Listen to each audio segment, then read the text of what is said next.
Tony, do you know how I knew how well your shows were run and how well you treated the athletes? Because when you'd see, like, I used to go to the Post. In the 90s, I used to go to all the British Grand Prix, and you on the European Grand Prix tour, and the guys would always struggle. They'd never get better. They'd get kind of steadily, incrementally worse. But I always just think, hang on a minute, the guys are going from the Arnold, because your show was always after the Arnold Classic, and the guys would travel all the way to Australia, and they would end up being better than they were at the Arnold Pro, the Australian Pro, than they were for the Arnold Classic. And I'm thinking, he must be really looking after these guys. Because remember Kai Green 2009? Yeah. I think he did. He looked better at your show in Australia after all that travel, and being in a different country, than he was at the Arnold Classic. So that always indicated to me how well you looked after those athletes. Yeah, it was probably part of it too. But I think,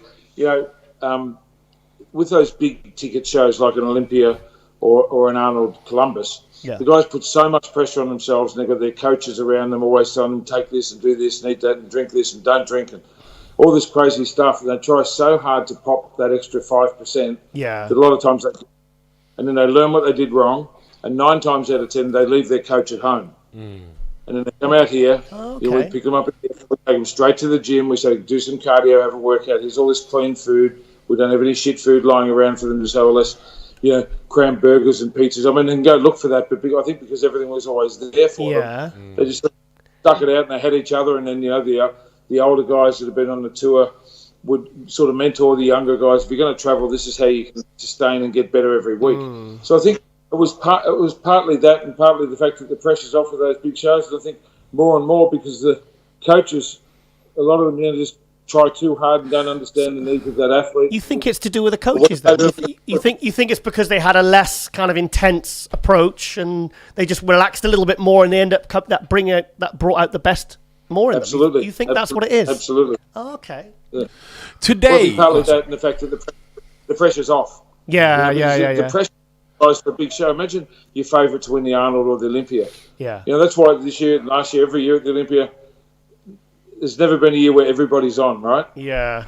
Because someone will spill over or someone will miss their mark or someone, this guy could have won it. He looked better a week ago than he does today. It happens every year. You think they push it too hard? They push it too hard for the big shows. I remember, because like Flex Wheeler always used to look absolutely amazing at the Arnold. In the Olympia, he'd always be like 90% at best.